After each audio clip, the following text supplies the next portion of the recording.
Welcome to Urban Dharma, the podcast where suffering is optional. Hi, this is Reverend Kusla coming to you from downtown Los Angeles, from the International Buddhist Meditation Center in the heart of Koreatown. It's a warm and sunny day today in Los Angeles. What you're about to hear is Class 4, Part 2. This is a series of talks I gave at Loyola Marymount University in the spring of 2007. The title of the class was called The Buddhist Eightfold Path, The Way to Happiness. It was a 5-week course, so this is week number 4, Class 4, Part 2. So, we were talking about the first two parts. The first part was impermanence. The second part was unsatisfactory. And now, in our meditation practice, we want to find the third part, which is not self. We want to see, and don't take this wrong, but we want to see if we have a soul or not. Wow. What's our essence? What is that part of us that doesn't change? That part of us that's been with us since birth. And we can still find it even today. Whether it be that little voice in our head or that certain perspective that we've always carried with us or attitude we've had. And so now in our meditation practice, we're going to be looking for the quality of who we really are. Where does that live? Having said that, one of my favorite books is Zen and the Art of Motorcycle Maintenance. And they talk about that in that book. It's sort of hidden. It's not right out like I'm talking about it. But in the book, the author is a professor in Montana. And one of his classes, he gave the assignment. He said, I want you to pick anything you want, chair, car, wall, flower, and I want you to talk about the quality of that thing.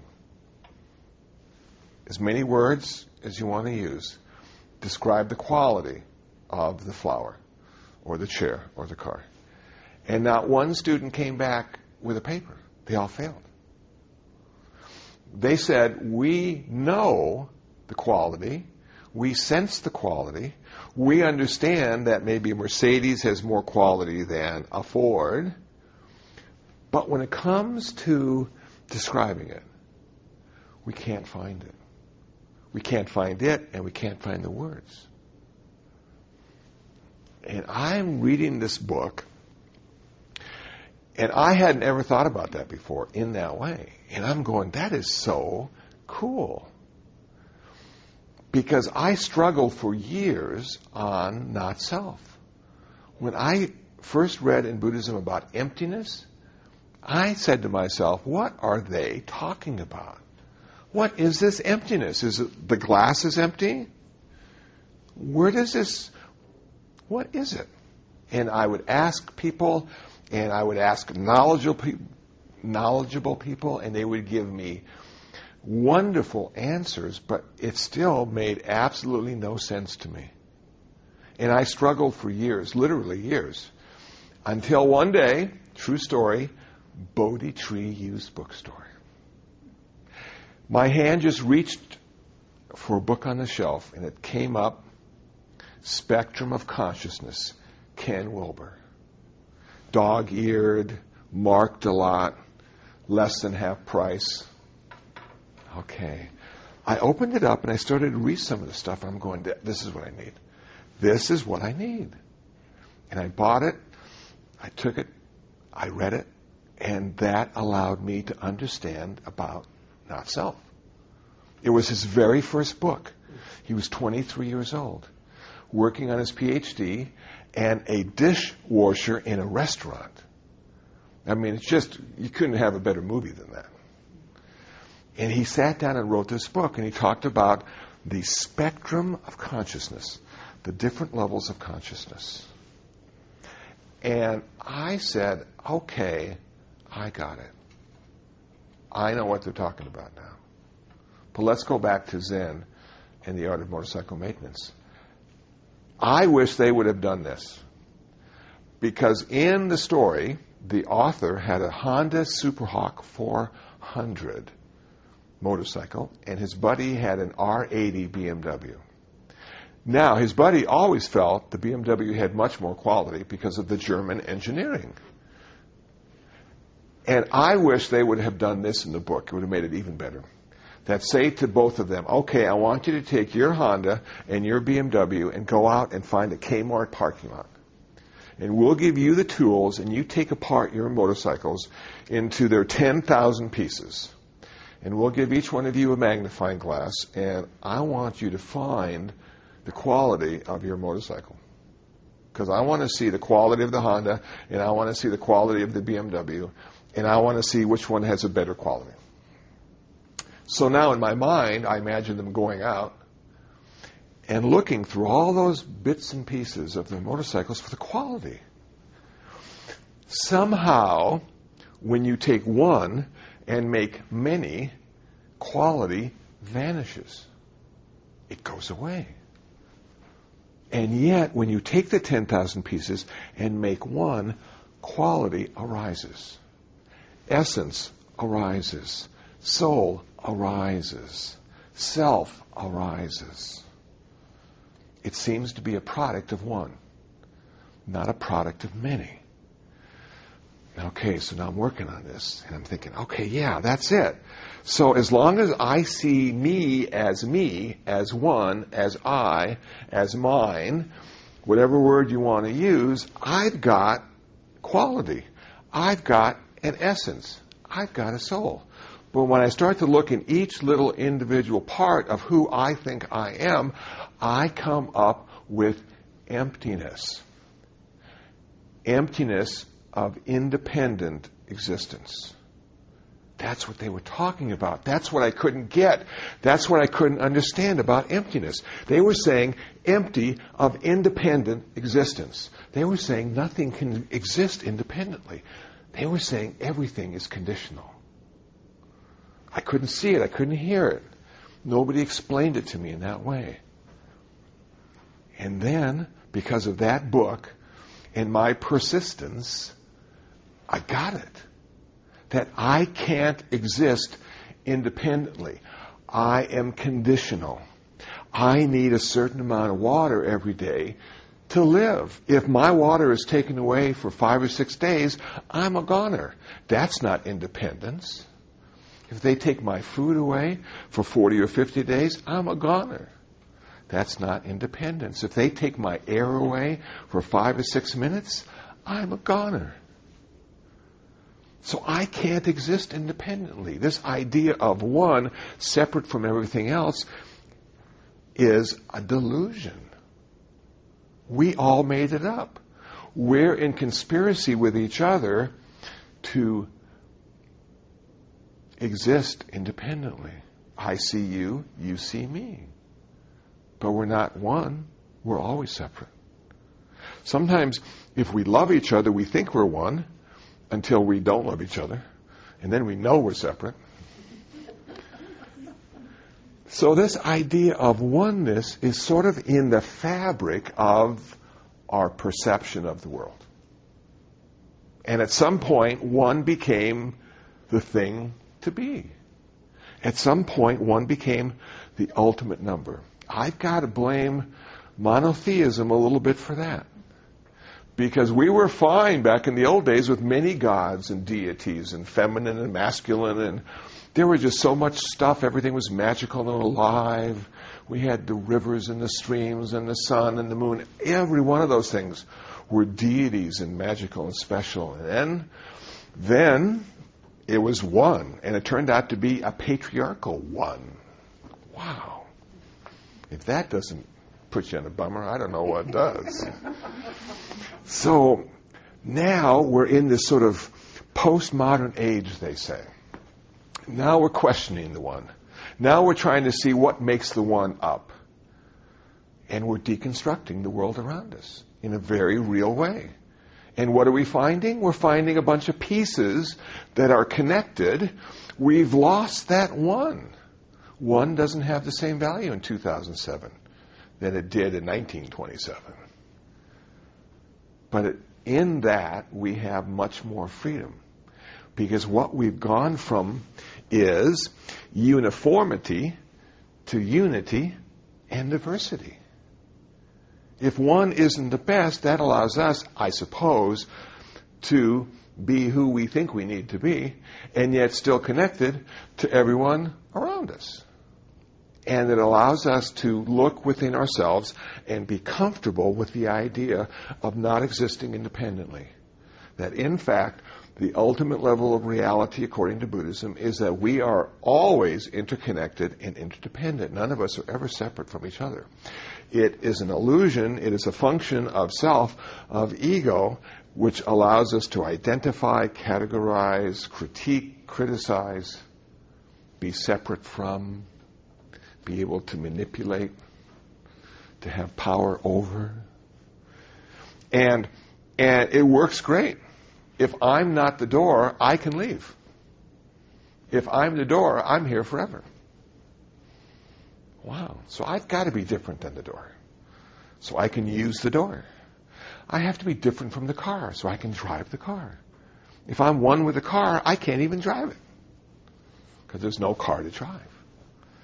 So the function of ego, seems to me, allows us to separate the fabric of the universe and bring certain items to the forefront and use them for our good and the good of others sometimes, or maybe not so good sometimes. And if we lose that ability, we become non-functional. We have like Alzheimer's, and we go back into the fabric of the universe, and we're all one with everything. And now people have to take care of us because we don't know where the door is anymore. We don't know what a shoe is. Because we're one with the shoe, we're one with the door. We've gone back to that sort of primordial oneness from whence we came. That's how we started. According to the spectrum of consciousness in Ken Wilber, he talked about the evolution of a human being and how when we're born, we are one, literally one with everything. And then all of a sudden, mom becomes separate. Somebody else is in the room. Well, I thought the universe took care of me. No, mom takes care of you. And there she is right over there. Wow, where did she come from? And now I have a hand too. I wonder how I can use that in my life. And we keep separating ourselves and separating ourselves. Then our parents send us to school and they give us a whole vocabulary of 10,000 ways to separate ourselves from the world around us. And all the while we're becoming a little uncomfortable because we're starting to feel lonely.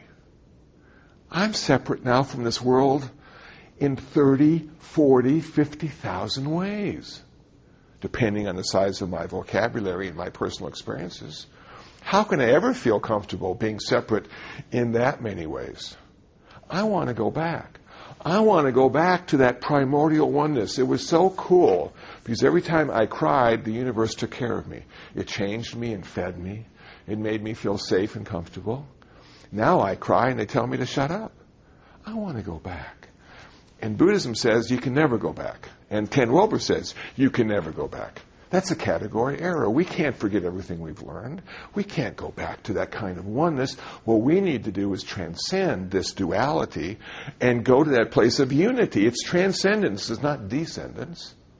And then we can use all the stuff we've learned in that sort of transcendent reality.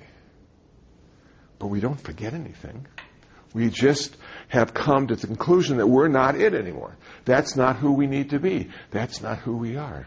We have come to the place of true emptiness, according to Buddhism. We are no longer separate. We are connected. We have unity. We don't have uniformity. Most cool. So here you are looking at all those sensations, trying to find the quality, the essence, the soul of those sensations. And when you look really carefully, you keep coming up with nothing. There's nothing there. There's nothing there. It always turns out to be emptiness.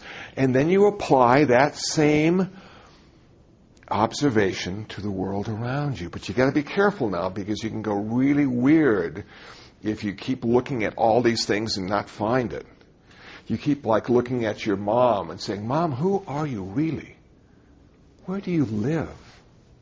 Who are you? And she's empty. Wow. And now the car that you've been driving and making those payments on for years, Where does it live? Where does it exist?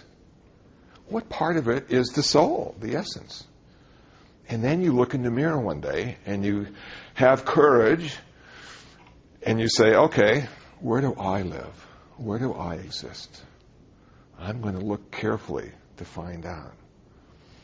And there's no one home. And yet you still talk and you still walk and you still think and you still interact.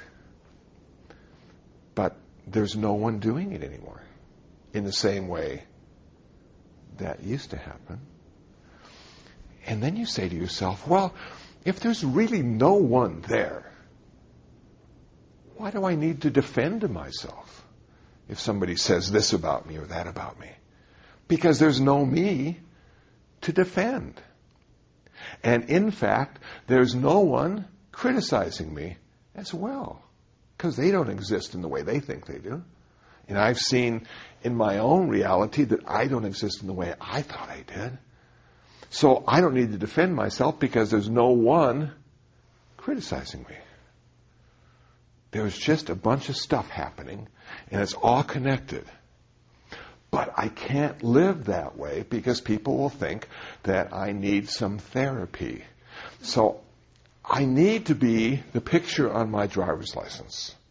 If I'm pulled over and the officer comes and says, I'd like to see your driver's license, registration, and insurance, and I show him my driver's license and say to him, this really isn't who I am. We're connected. We're both empty. He might take me in. So I've got to pretend, in a very real way, to be who that picture says I am. I have to own those experiences of my life and put them into a story, the story of my life. Well, who are you really? Well, I was born here and I went to school there and I had this job here and I did this and that's who I am. Those are the stories of my life. And where is that person now who had all those stories, who had all those experiences? Well, that person's dead. He died a long time ago. But he's part of my lineage. Those are my ancestors. And my ancestors gave me these stories. The stories of when I was 5 and when I was 10 and when I was 20. Those are the stories that my ancestors gave me. And now I'm here and I'm 50. And I have some new stories that I'll be handing off to the guy who's 60. And then the guy who's 60 will have some new stories to hand off to the guy who's 70. So all along the way, even though we had a sense of being there and doing something and being someone, we were always in transition. We were always in a state of becoming. And we were passing on all the information to the next guy. Just like running a relay race. We hand off the baton. And you take it and you run your leg of the relay. And then you hand it off. But there's never anyone running or accepting the baton or handing it off. There's no one. But there's a lot of connected phenomena occurring along the way, and we call that our life. If you apply that to who you are and what you do, if you apply the unsatisfactoriness that we talked about earlier, the ultimate reality of that, and the impermanence, you become liberated from what? From needing to be anyone. You no longer need to be a Buddhist, or a man, or a woman. You no longer need to be any of those things. You are now free. You have your choice back. You are now in a new realm, and we would call that nirvana. And that's what the Buddha realized. Those 3 factors liberated him. We say he achieved nirvana, and at that point he stopped doing mindfulness meditation. He had reached the end of that technique. The end of that technique is nirvana. But until his death, he still did concentration. He still did samatha. And that's what I found so interesting. Because why would he do that? If he had achieved nirvana, if he had ended his suffering, if he had ended his karma, if he had ended all future rebirths, why would he do samatha meditation? What possible good could come out of that? And the good was, it was able to bring his body back into balance, because nirvana has everything to do with consciousness and nothing to do with this physical form of ours. When you achieve nirvana, you still get old, you still get sick, you still die, but you've radically transformed your consciousness in a unique and special way. His samatha meditation allowed him to anesthetize the pain and discomfort he found in his body. That never turned into suffering. He had a profound acceptance of the way things were, but he was able to end his pain through samatha meditation. And it said when he went into the fourth jhana, that's where he died. He was sick, he had dysentery, he had a bad meal. So uncomfortable. And if you've ever had food poisoning, that's a tough one to deal with. And here he was, invited to a house for an offering, and he got this bad, either pork or mushrooms, depending on the translation. And he knew he was dying. And it said, if you ask the Buddha 3 times to do something, he'll always do it. But none of the monks asked him 3 times not to die. None of them figured that out. So he realized he could die now. And as he was dying, he went into the first jhana, second jhana, third jhana, fourth jhana, with perfect balance of mind, perfect equanimity. And that's where he left this life behind. So samatha meditation is something you're going to do your whole life if you start that. Vipassana meditation is something you'll do until you achieve nirvana. And then you can give it up. 2 kinds of Buddhist meditation: tranquility and insight. Samatha and vipassana. The Buddha did both. So one isn't better than the other. They do have different results. If you're a Buddhist teacher, if you're a yogi, and acquire some of the special mind states that come with samatha meditation, you'll be able to read people's minds, see into the future, see into their past. Now, for the average person, that wouldn't really be very beneficial. I mean, you might be able to go on TV once with that, but, people wouldn't be too impressed.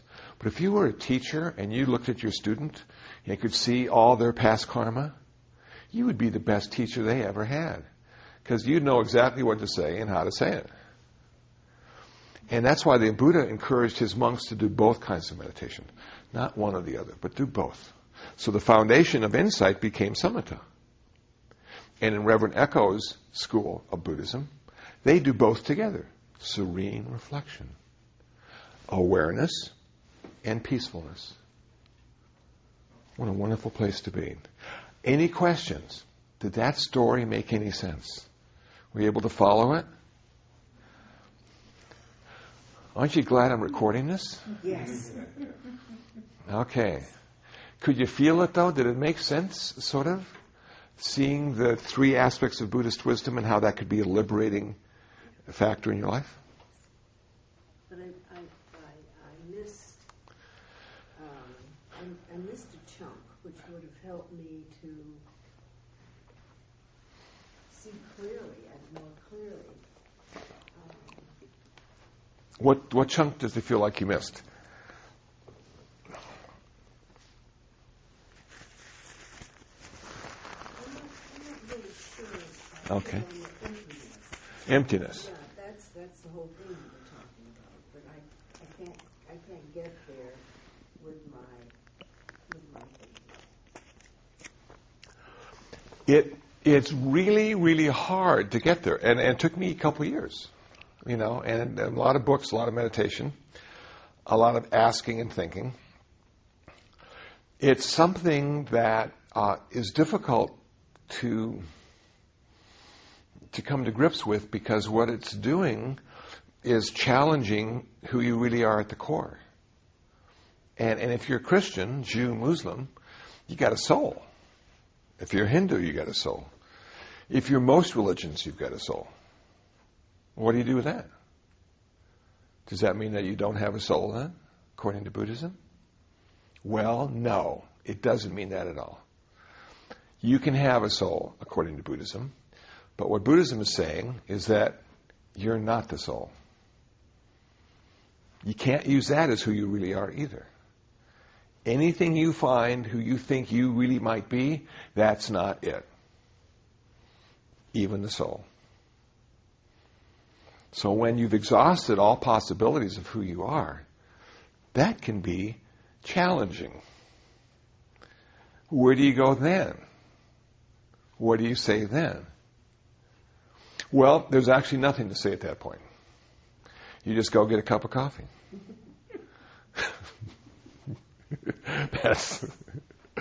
That's as good as it gets, you know. There's no cloud separating, you know. There's just, okay, yeah.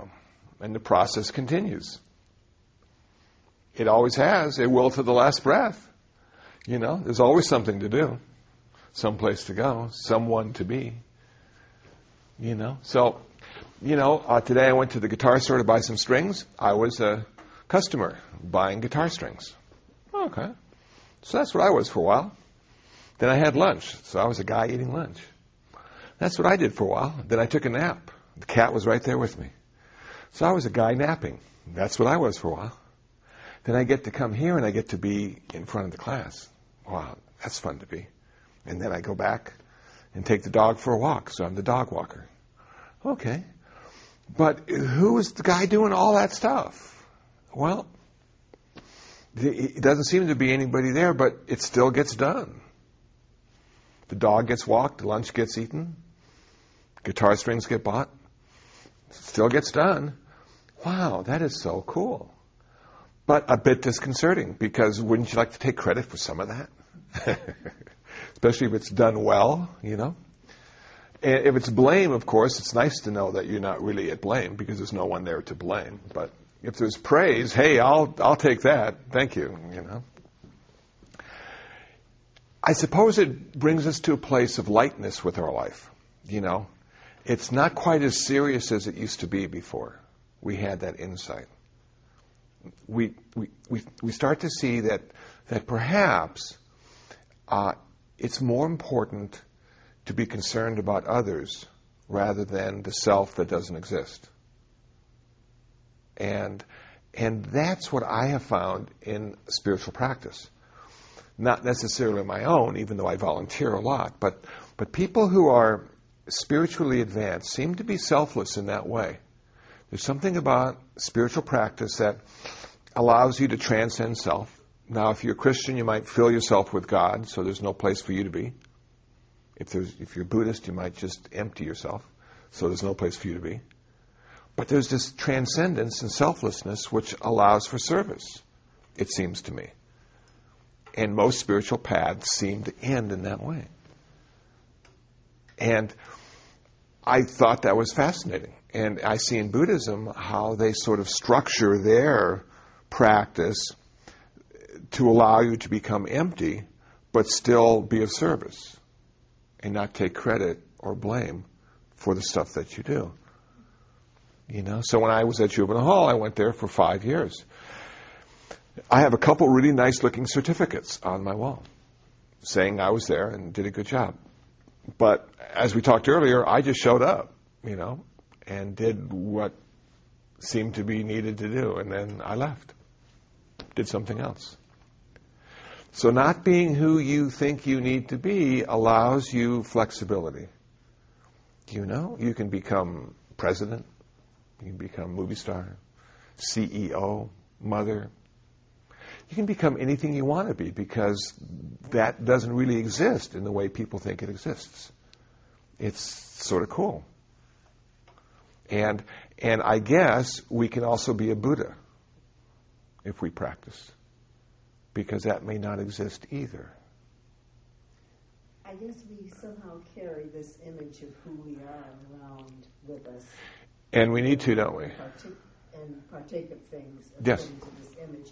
And then the moment something happens, I'm thinking of an accident. The car is coming, and I can think of one. I was jogging up the street, and the cars were coming, and there was a dog out there who just didn't know what to do.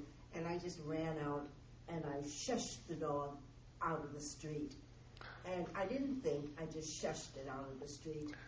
And that was not me. And there are times when it's really not me that's doing something. But I've always said that it's something acting through me. Yeah. And I think that is the letting go of self. Mm-hmm. Yeah. But I usually say that's God. Let go, let God. I think that's one way of looking at it, that God's working through you. Now, a Buddhist wouldn't say that, but yeah, that's one way of looking at it, sure. And it feels sort of good not to have to be in charge, doesn't it? Yes, it does. Also, I'm thinking of sometimes when I'm sitting, doing a sit at home, and I have all kinds of different feelings, but then the one feeling of my body not being present. It's no body. No body is there. But there is a sense of something that lets me know that I'm conscious.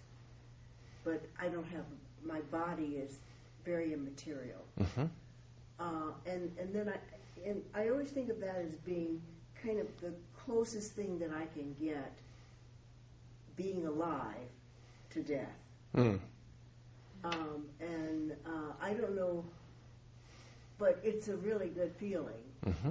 And I think of that as kind of being one with, well, I do my own. Of course, you can use your words, of course. Yeah, I see it as being really a blessed time for me to be at one with the oneness of everything there, with my God, who is present, and I am present, and we are present together. And it's a oneness, and it's a beauty, and it's a comfort, and it's a good feeling. Yeah. And I want to come away when I'm finished. I want to. Oh, I can't wait to do that again. Mm-hmm. But the next time it doesn't happen like that. Yeah, it never happens the same way twice, does it? Let me tell you a story. Oh gosh, I wish we had 3 hours. I was in a zendo, and I was a friend of mine, and her name was Dawn, had come to me with the zendo, or come with me to the zendo. And we were meditating, and then the bell rang, and it was over, and she turned and looked at me and said, Did you see? I said, what, Dawn? I was floating off the floor. Did you see it? I said, no, I missed it. I didn't see it. And then I went and thought about it. And this is what I think happens. This is just my own idea of what you talked about might be, according to Buddhism. That we all have an image, an internal image of our body, which is hard won, to say the least. That when we were small, we didn't think there was any difference between us and the wall. And you see these little kids walking to a wall. Well, they haven't figured out that there's a line that you can't cross when you have a body.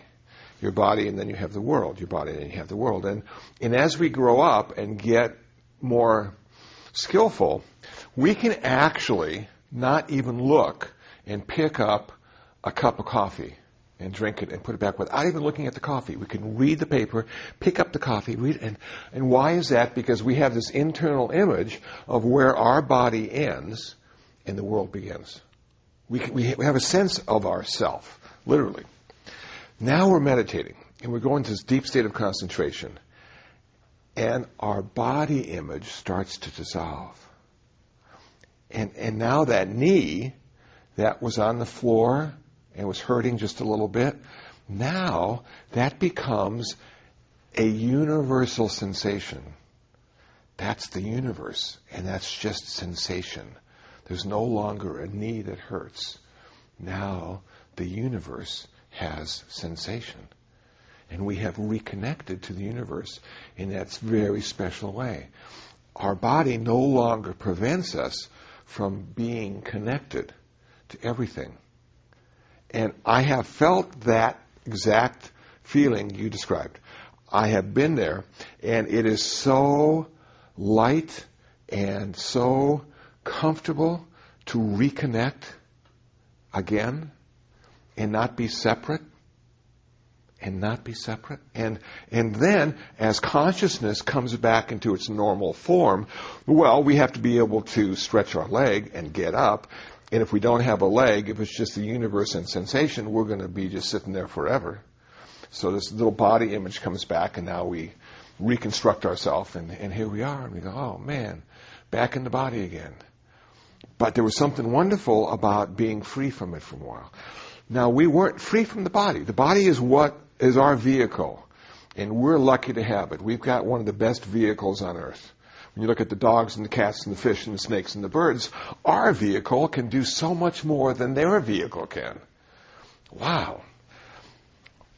But it's that image we carry with us that prevents us from reconnecting. It's not nothing to do with the body.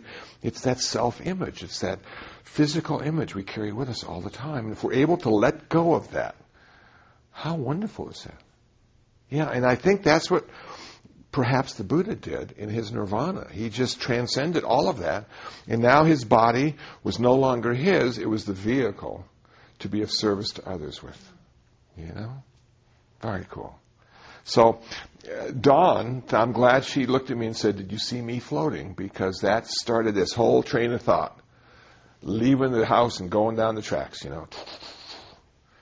And that's what I came up with.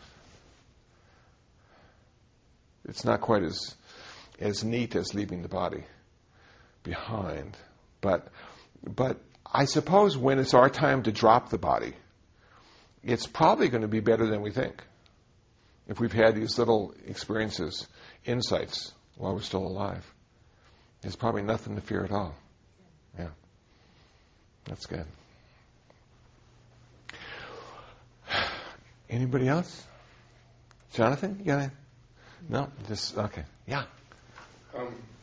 I think I get impermanence, and I think I get sorrow, fails, or however you want to phrase that. Uh-huh. But the no self... This is a tough one.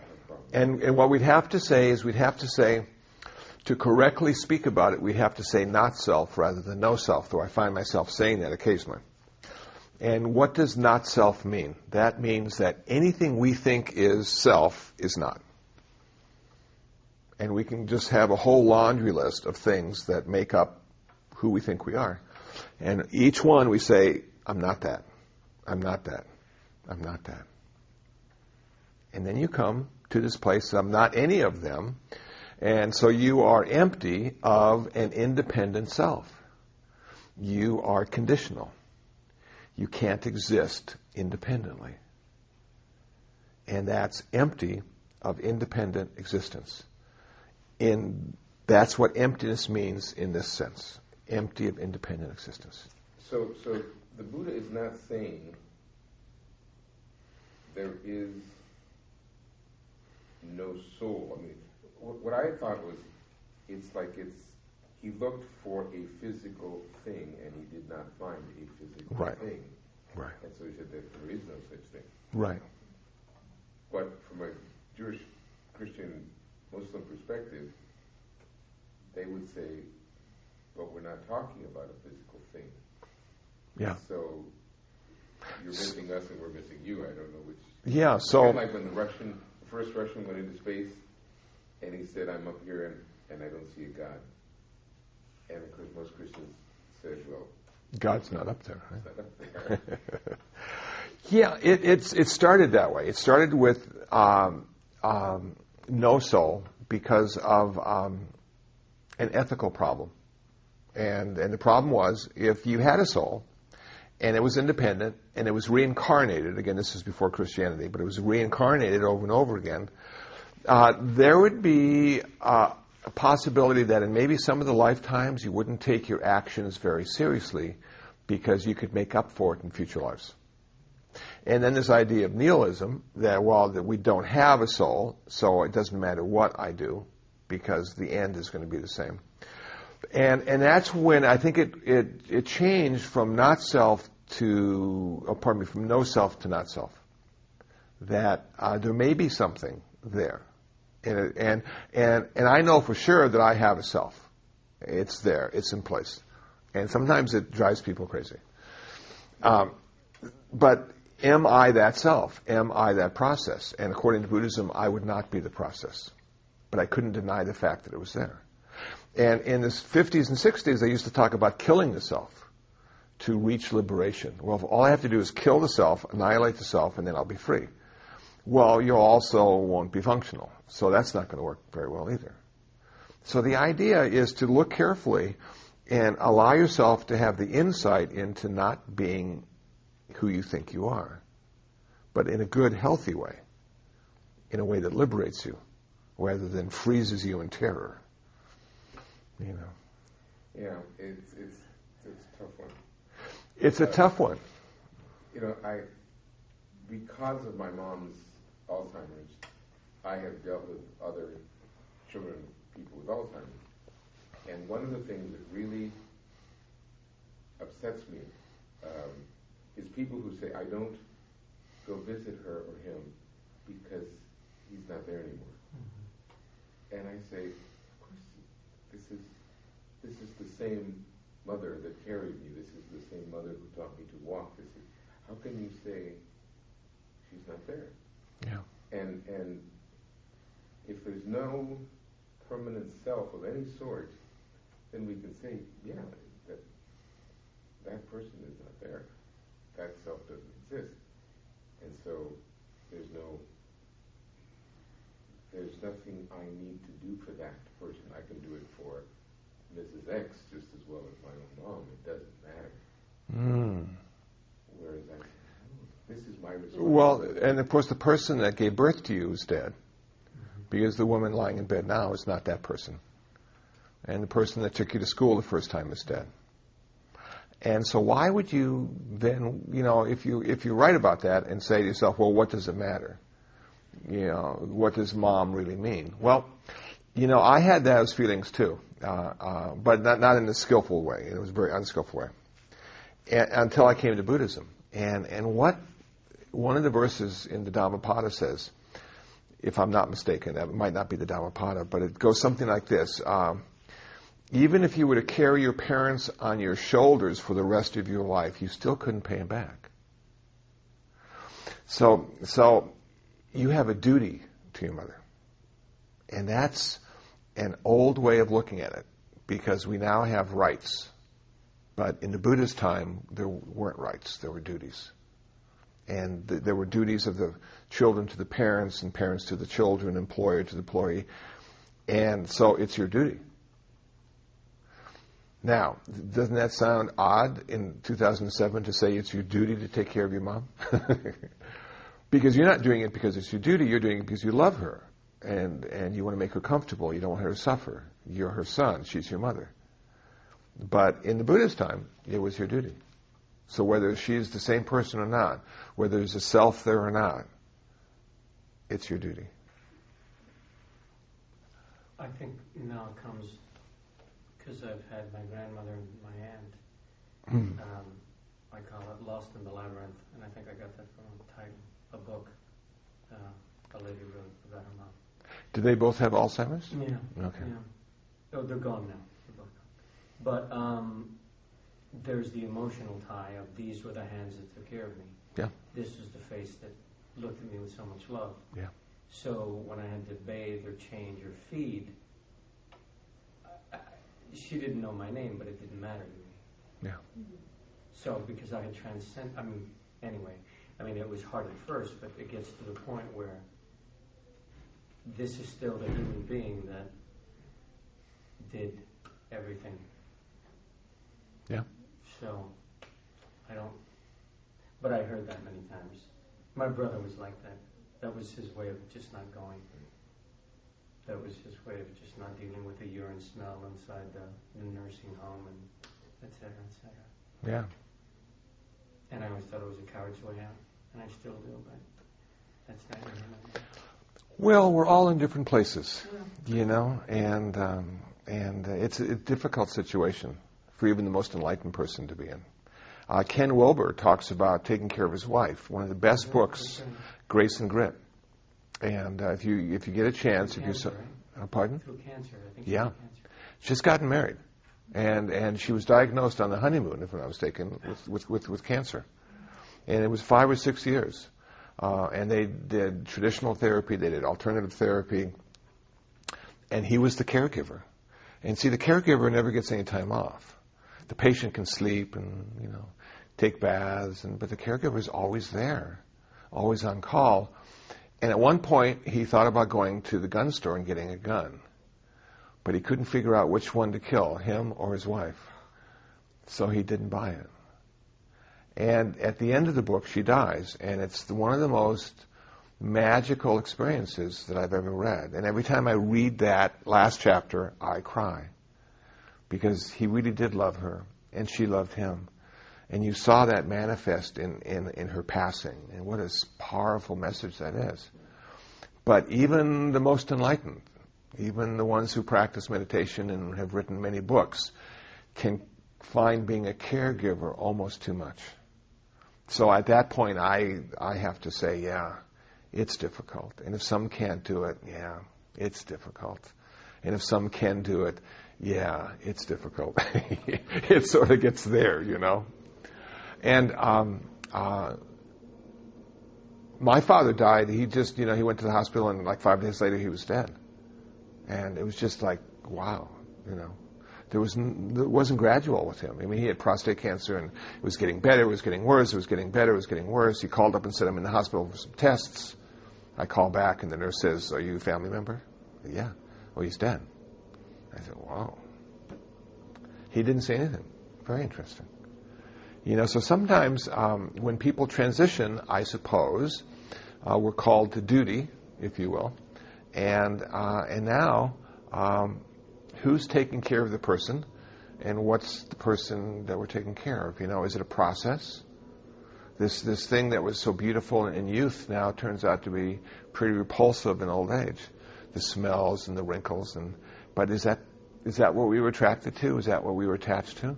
Or is there more to it than that? It's fascinating. I think it brings us to a place of balance, ultimately. It's funny. I think it got to the point where you go beyond the smells. There's a of course you do. I always got her essence. Yeah. And so the smell was just like living near an airport and hearing them, or a freeway. It's there. It's sound, it's smell, it's taste, it's touch, it's thinking. It's the value we give to it, the image, the story we write about it. Yeah, but it's hard to get there sometimes. It's hard to get there and not smell the smell. Wow, spirituality can sure get heavy sometimes. Well, our night is done. We've traveled a long way tonight. At least it feels like that to me. And we have one more night to go, next Thursday, the end of the journey. Doesn't it go fast? I think we need to have 6 to 8 weeks, maybe a whole 12-week, 15-week series of... What's next after this one? Next week we're going to talk about... No, I wasn't thinking about that. Okay. I'm thinking about extending this experience. Okay. You know what? Let's talk about that next week. How can we take this experience with us and not just leave it in the classroom? Exactly. Okay. And also, suppose we would want to experience it even more. Yeah. And then where would we go? What would be next? Well, I know you're going to hate these words, but actually on my web page that I put together is a PDF file of Buddhist centers in California. Oh, wow. Well, And all you need to do is download it, and you have so many centers to pick from. But when my daughter comes... daughters are going to be busy, I got a feeling,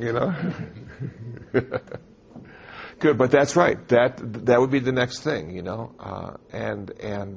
so that's good if you want to take it with you. But it's not bad if you don't, because most of you aren't ever going to be a Buddhist. But you are going to be human beings the rest of your life. And for me, Buddhism has always been about how to be a human being. So there's so much overlap. There This is. the thing. We talk about this. We see it so overlapping with so much of Yeah. what we've already we've come to believe. Sure, come to understand to be true. Yeah. Oh, yeah, I'm always fascinated by it. And then when I see the differences, I go, well, yeah, unity and diversity. And Those- it's always ironic that the more you overlap, the more you get angry at your neighbor. Where there's, you had in history, you had the Muslim religion respected by Christianity at one point, and vice versa. But if you were Protestant and you were Catholic, it'd be... So it's like when you're so close, Yeah. and you say, no, I just want to be this slightly different. There's more animosity. I'm always Yeah. amazed. And you know why that might be? Because you see yourself in the other person.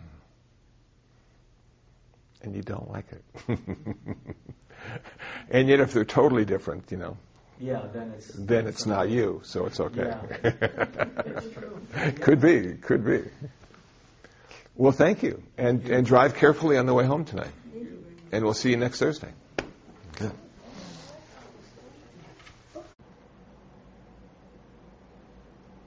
Well, that's it. That was Class 4, Part 2 of a 5-week class I taught at Loyola Marymount University in the spring of 2007. The title of the class was The Buddhist Eightfold Path, A Way to Happiness.